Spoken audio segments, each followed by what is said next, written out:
मैं ये मैसेज ख़ास तौर से मालेगांव की आवाम के लिए ये देना चाह रहा हूँ।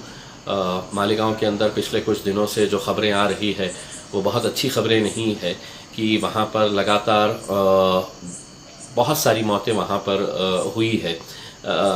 ख़बरें ये भी आ रही है कि जिस तरह से लॉकडाउन होना चाहिए वो लॉकडाउन बराबर से मेंटेन नहीं किया जा रहा है। ख़बरें ये भी आ रही है कि बहुत सारे हॉस्पिटल्स वहाँ पर बंद हो गए हैं।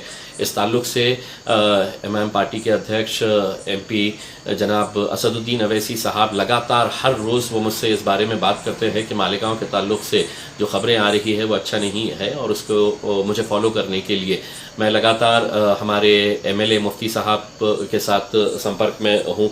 वहाँ पे हमारे दोनों ही मलिक भाई के कांटेक्ट में हूँ और वहाँ पर लोगों को क्या बेहतर से बेहतर किया जा सकता है उस ताल्लुक़ से हमारी बातचीत चालू है। आज ही मैंने महाराष्ट्र के हेल्थ मिनिस्टर राजेश टोपे साहब से बात किया और उनको ये बताया है कि मालेगांव का सिचुएशन कितना अलार्मिंग है और वहाँ पर दिन ब दिन जो मौतों का आंकड़ा बढ़ता जा रहा है वो एक यकीनन सबके लिए ही तशवीश की बात है, चिंता की बात है। राजेश टोपे साहब ने ये आश्वासन दिया है कि मालेगांव के लिए वो एक विशेष टीम वहाँ पर भेजने का सोच रहे हैं। साथ ही साथ गृह मंत्री होम मिनिस्टर अनिल देशमुख साहब ने कहा है कि वहाँ पर एक्स्ट्रा पुलिस फोर्स बढ़ाने की वो बात कर रहे हैं। ये सब तो हो जाएगा, गवर्नमेंट की तरफ से जितना भी होना है वो हो जाएगा, लेकिन अगर आवाम अगर ताउन नहीं करेगी तो यकीनन ये मौत का जो आंकड़ा मालेगांव से आ रहा है ये और बढ़ता जाएगा।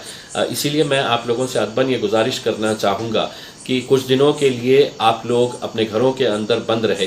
देखिए, औरंगाबाद के अंदर जब एक ही दिन के अंदर 30 केसेस पॉजिटिव आए उसके बाद हमने इमीडिएट कुछ कड़े कदम उठाए और उसका नतीजा इतना पॉजिटिव निकला है कि आज औरंगाबाद शहर के अंदर बहुत अच्छा रिस्पांस लोगों ने दिया है। पुलिस प्रशासन का हम पूरी तरह से ताउन कर रहे हैं। तो मैं औरंगाबाद के साथ साथ मालेगांव की आवाम का खुसूसन आप लोगों से मैं हाथ जोड़कर ये गुजारिश करना चाह रहा हूँ कि आप लोग अगले कुछ दिनों तक अपने घरों के अंदर बंद रहिए। मुझे मालूम है कि बहुत सारा गरीब तबका वहाँ पर है, लेबर क्लास है, वहाँ पर जो मिल के मज़दूर है वो लोग ज़्यादा है, खाने पीने की दिक्कतें हो रही है, लेकिन हमने गवर्नमेंट से कहा है कि जल्द से जल्द आप लोगों को राशन पहुँचाने का जो भी इंतज़ाम हो सकता है।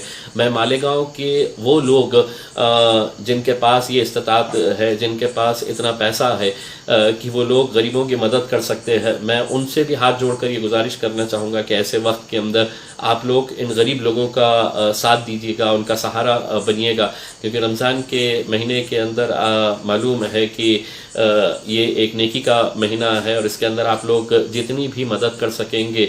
बस इतना ख्याल रखिएगा कि अगर आप घर में खाना खा रहे हैं तो आपका पड़ोसी भूखा नहीं सोना चाहिए। इस यकीन के साथ आप लोगों की मदद करिएगा। और लोगों को एक बार फिर से मैं अपील करूँगा कि पुलिस के डर से मैं घर में चले जाऊँगा और पुलिस चली गई कि फिर मैं बाहर निकल जाऊँगा, ये आप आँख मिचौली अगर खेलेंगे तो यकीनन इस बीमारी के साथ हम लड़ नहीं सकते हैं। अगर लड़ना है तो हमको अपनी जिम्मेदारी समझकर, ये मेरी जिम्मेदारी है, क्योंकि यहाँ पर अफसोस ये हो रहा है कि नौजवान लड़के जब बाहर जा रहे हैं और जब वो घर में जा रहे हैं तो अपने बुज़ुर्गों को ये बीमारी दे रहे हैं। ये कोरोना वायरस सबसे ज़्यादा अगर किसी को मुतासिर करता है तो एजेड लोगों को। तो क्या आप चाहते हैं कि अपने घर की अपनी माएँ बहनें बुज़ुर्गों, जो अपने दादा दादी नाना नानी या अपने वालिद वालदा को भी ये जान का ख़तरा हो सकता है। एक तरह से मौत का खिलवाड़ आप कर रहे हैं बाहर निकल कर।